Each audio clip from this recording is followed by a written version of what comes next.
জীবনে অনেক সময় আমরা নিজেদের প্রতিভা কিংবা অর্জনকে অন্যের সাথে তুলনা করে দেখি। বাটখারার এক পাল্লায় তাকে রেখে আর এক পাল্লায় নিজেকে দাঁড় করিয়ে নিজেকেই প্রশ্ন করি, আমি কেন তার অবস্থায় পৌঁছতে পারলাম না। আর বর্তমানের এই রিলস আর টিকটকের লাল নীল দুনিয়ার চপ্পলে পড়ে এই রোগ যেন বেড়েই যাচ্ছে। তাই আজকের গল্পটি তাদের জন্য যারা নিজেদের জীবন নিয়ে অসন্তুষ্ট এবং সব সময় মনে করেন অন্যরা তাদের চেয়ে বেশি সুখী। তাই না টেনে গল্পটি শেষ পর্যন্ত শুনুন। একবারের কথা, একটি কাক উড়তে উড়তে একটি গাছের ডালের ওপর এসে বসল। কিছু দূরে এসে একটি রাজহাঁসকে দেখল, যেটি কিনা একটি পুকুরে সাঁতার কাটছিল।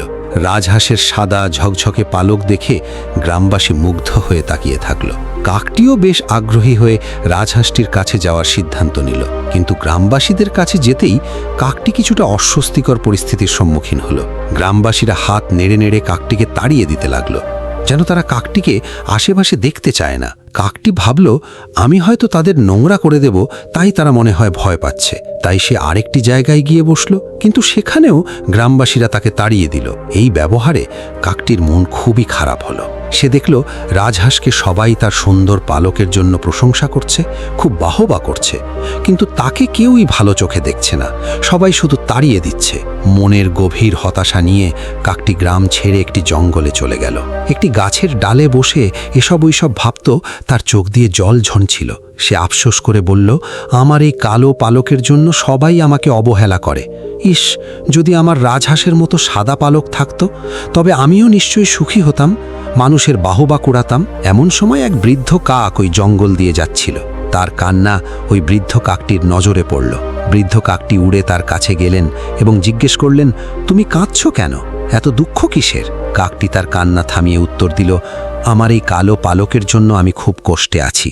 আমার পালকগুলো দেখতে খুবই বিশ্রী, কেউ আমাকে দেখতে পারে না। বৃদ্ধ কাকটি মৃদু হাসি দিয়ে বললেন, তাহলে তুমি কেমন দেখতে হলে খুশি হতে বলো তো? কাকটি বলল, আমি যদি রাজহাঁস হতাম তবে কতই না ভালো হতো। বৃদ্ধ কাকটি শান্তভাবে উত্তর দিলেন, অবশ্যই ভালো হতো। আমি গভীর জঙ্গলে থাকা একটি বিশেষ ঝর্ণার পানির কথা জানি। সেই পানির রহস্য হলো, যে কেউ তার শুদ্ধ হৃদয় নিয়ে সেই পানিতে গোসল করে, সে নিজের রূপ পরিবর্তন করতে পারে। তুমি চাইলে আমি তোমাকে সেখানে নিয়ে যেতে পারি, তবে তার আগে আমি চাই তুমি রাজহাঁসের কাছে গিয়ে জিজ্ঞেস করো, সে কি সত্যিই তার জীবন নিয়ে সুখী। কাকটি একটু অবাক হলো, কিন্তু বৃদ্ধ কাকের কথায় রাজি হয়ে গেল। কাকটি আবার পুকুরের দিকে উড়ে গেল। সে দেখল রাজহাঁসটি পুকুরের তীরে শান্তভাবে সাঁতার কাটছে। আশেপাশে কেউ না থাকায় কাকটি সাহস করে কাছে গিয়ে বলল, ও রাজহাঁস ভাই, তুমি নিশ্চয়ই এই গ্রামের সবচেয়ে সুখী পাখি। তোমার সাদা ঝকঝকে পালক দেখে সবাই মুগ্ধ হয়। তুমি কি তোমার জীবন নিয়ে খুশি? রাজহাঁসটি মাথা নিচু করে এক অপ্রত্যাশিত উত্তর দিল। সে বলল, হ্যাঁ, আমার পালক সুন্দর আর সবাই তা দেখে প্রশংসা করে, কিন্তু আমি সুখী নই। মানুষ আমাদের পোষ মানিয়ে রাখে, আমরা স্বাধীনভাবে চলতে পারি না, আর বয়স হলে ওরা আমাদের মাংসের জন্য আমাদের খেয়ে ফেলে। আর আমি এটাও বলতে পারবো না কালকে আমি এই পুকুরে সাঁতার কাটতে পারবো কিনা। রাজহাঁসের কষ্টের কথা শুনে কাকটি হতবাক হলো।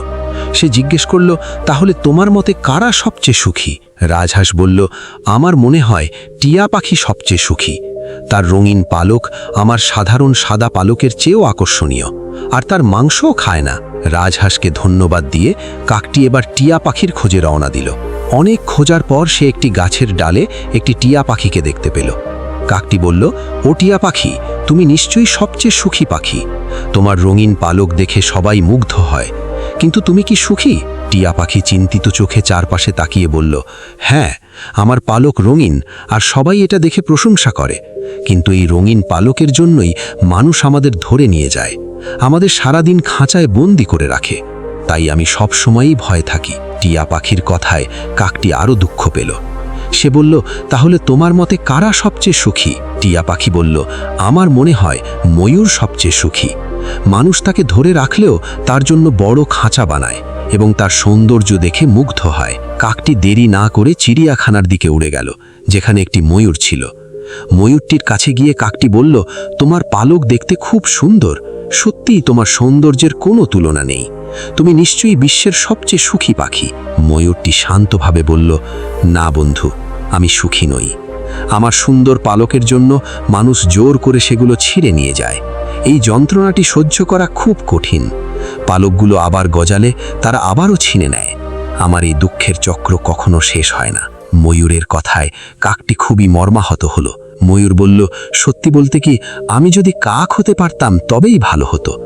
তোমার মতো সাধারণ পাখি, যার প্রতি মানুষের কোনো আগ্রহই নেই, তোমরা কত স্বাধীনভাবে জীবনযাপন করতে পারো। তোমাদের জীবনটা সত্যিই অসাধারণ। ময়ূরের কথা শুনে কাকটি ধন্যবাদ জানিয়ে চলে গেল। প্রথমবারের মতো সে নিজের কাক হওয়ার জন্য কৃতজ্ঞতা অনুভব করল। কাকটি আবার বৃদ্ধ কাকটির কাছে ফিরে এলো। তারপর সব কথা বৃদ্ধ কাকটিকে বলল। সব শেষে বলল, আমি আর অন্য কোনো পাখি হতে চাই না। আমি কৃতজ্ঞ যে আমি একটি কাক। ইংরেজিতে একটা কথা আছে, why compare yourself with others? No one in the entire world can do a better job of being you than you. আমাদের জীবনে যদি আমরা খেয়াল করি, আমরা অনেক সময়ই একই রকম সমস্যার মুখোমুখি হই। আমরা অহেতুক নিজেদের অন্যদের সাথে তুলনা করি, যা আমাদের অসুখী করে তোলে। এতে আমরা যা আছে তার জন্য কৃতজ্ঞ হতে পারি না এবং একটি হতাশার চক্রে আটকে পড়ি। তাই যা আছে তা নিয়েই সন্তুষ্ট থাকুন এবং অন্যকে অনুসরণ করার চেষ্টায় সময় নষ্ট করবেন না। উপরওয়ালা এক একজনকে আলাদা আলাদা নিয়ামত দিয়েছেন। মনে রাখবেন, স্রষ্টার সব সৃষ্টিই সুন্দর। অন্যের তুলনায় নিজেকে সুখী করার থেকে আপনার যা আছে সেটা নিয়েই কৃতজ্ঞতা প্রকাশ করুন। যদি এই গল্পটি আপনাকে সাহায্য করে থাকে, তবে একটি লাইক এবং কমেন্ট করতে ভুলবেন না। আজকের জন্য বিদায়। অসংখ্য ধন্যবাদ আপনাদের বিশাল সাপোর্টের জন্য। পরবর্তী গল্পে আবার দেখা হবে।